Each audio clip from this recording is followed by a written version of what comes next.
Hello, my name is Christopher Renstrom, and I'm your weekly horoscope columnist here on Astrology Hub.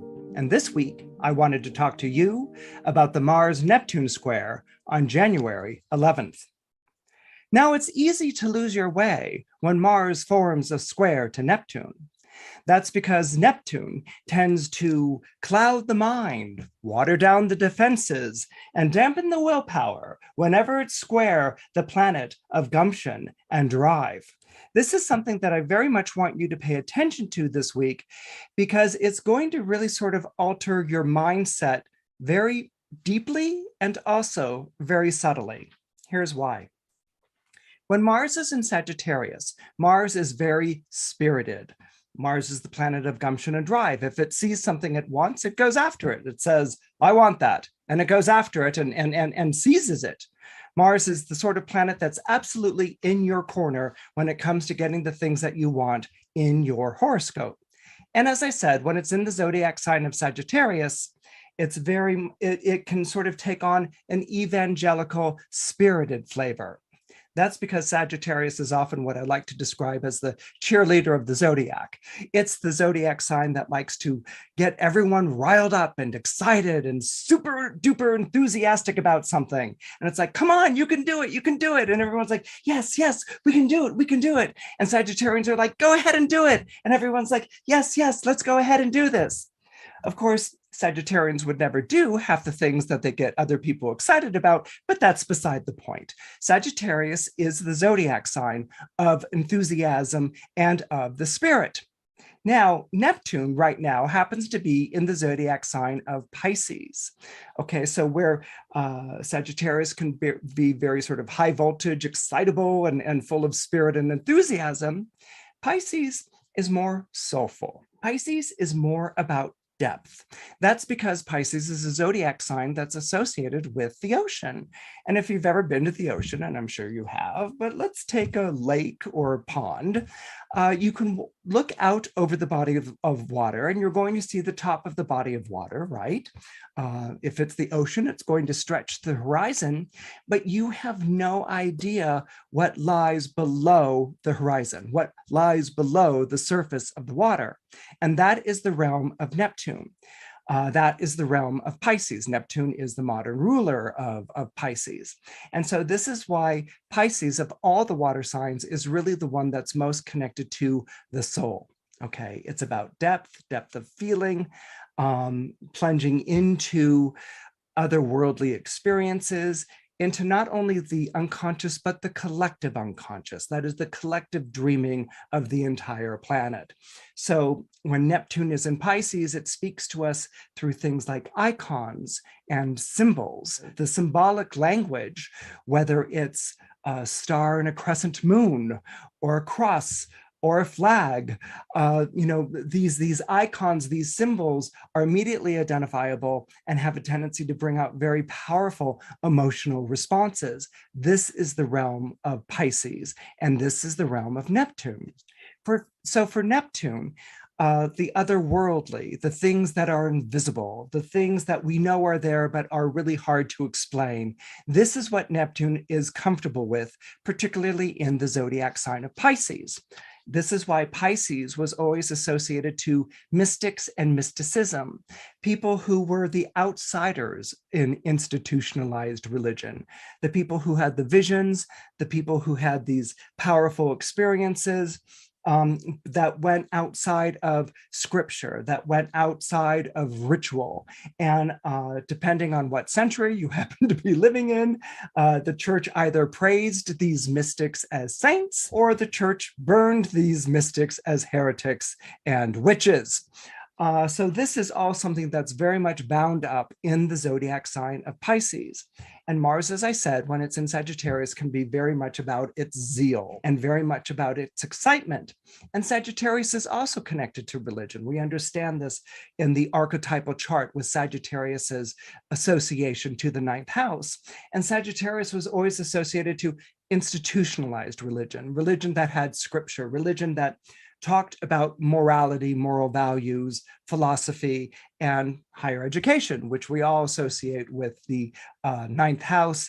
And of course, higher education was always connected to the churches in the medieval period. That's where universities and publishing houses come from. It's from the churches, hence the idea of higher learning and publication and religion are all connected to the ninth house in astrology.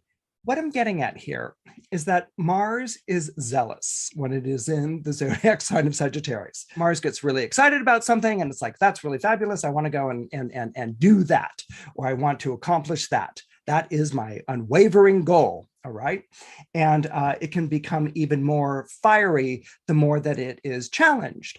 And that's because, as I said, Sagittarius is connected also to the notions of faith and belief.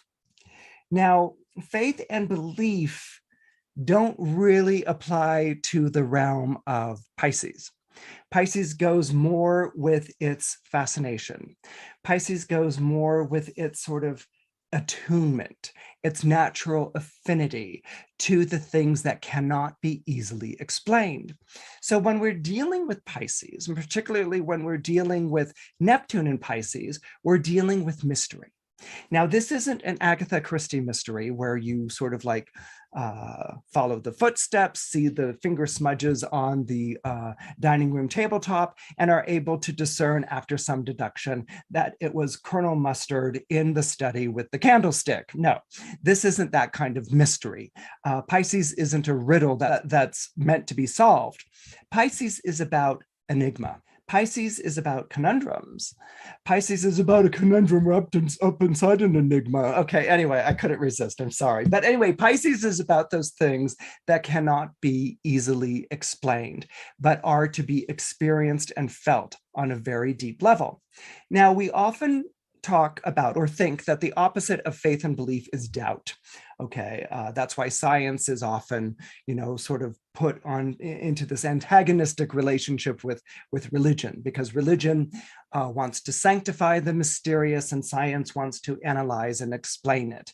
Okay, but again, if you're dealing with an institutionalized religion, it doesn't want things to be too mysterious, because that's when they get too questionable and really hard to explain to like a congregation or people who are following you. So what we're dealing with here with the sort of Pisces Sagittarius square, the Mars in Sagittarius this week may react as if it's being questioned. Okay, and so that might get your Mars going in terms of a more determined fashion. So what would question it? Would it be doubt, for instance? Doubt isn't really the realm of Pisces. We have to remember in astrology, each of the planets, each of the signs rules over a particular aspect of our personality or experience of life. You can almost think of it as ruling over a shade of color. Okay, so this is why astrology can get very nuanced. And so there might be this feeling, not so much that you're being challenged or questioned outright, about something that you believe is a right action or something that you believe is the thing to do or something that you believe is what you want. That's not going to be the problem or the issue that Neptune in Pisces introduces. The problem or issue that Neptune in Pisces will introduce is ambivalence. It will be ambiguity. It will be susceptibility. It will be this feeling that, well, maybe there's another explanation for this, or maybe there's another thing that's going on here, or maybe my feelings about this action that I'm taking aren't as strong as I thought that they were. Okay, remember that Mars-Neptune square clouds the mind, waters down the defenses, and dampens the willpower. So there can be a sort of drowsiness or sleepiness. Whenever Neptune is very powerful in the sky, there can be a sort of drowsiness or sleepiness or kind of like I can't really focus here experience that's going on. And that's okay, like if it's trining the Mercury or if it's sextiling the sun, this is usually, all right. We can navigate this sensation wonderfully and maybe even produce something out of it, like an inspired piece of writing or a song or just a moment moment of reverie, which is lovely. But what I'm concerned about a little bit this week is that in the struggle of Mars and Sagittarius to assert itself, all right, that it may become even more assertive and even more, no, this is what I think and this is what I want, and even louder, okay, because Sagittarius, I've got a Mercury in Sagittarius, so I can say that Sagittarians can get really loud. Okay, so it can get very loud, either vocally or loud in terms of its insistence, because it's thrashing around in the water against this Neptune in Pisces. Again, that might just sort of be, all right, you're getting louder and more insistent and something like that. But what concerns me is that on January 14th, Mercury turns retrograde in Aquarius. And what worries me about that is that with Mercury suddenly reversing direction like that, there may be even more of a feeling like let's say there's something that you want or you're insisting on and it's being postponed or delayed, or maybe, you know, the other party says, well, why don't we sit on this for a little while or something. You may find yourself, you know, having a very strong visceral reaction and saying, no, we're not going to sit on this, or no, we're going to do this right away, or take it or leave it, or it's now or never. That's what I'm concerned about. Maybe you can hear that. So it would be this kind of like susceptibility or this ambiguity that's filtering into the willpower that then gets triggered when Mercury turns retrograde on January 14th, making you even more insistent on something, particularly something in which the timing might not be so great, or actually it might be a good idea to put it off a little bit, or to wait, or to see how things develop. So you're going to feel very much like you're not on solid ground with your own convictions and your own beliefs this week. If you can sort of let that be, that's great. If you find yourself starting to retaliate or get really upset, please take a moment to check that and to really sort of dial it down. The thing is, when you're dealing with Neptune here, Neptune is in its own sign. It's in the sign of Pisces. It's considered, as I said before, the modern ruler of Pisces.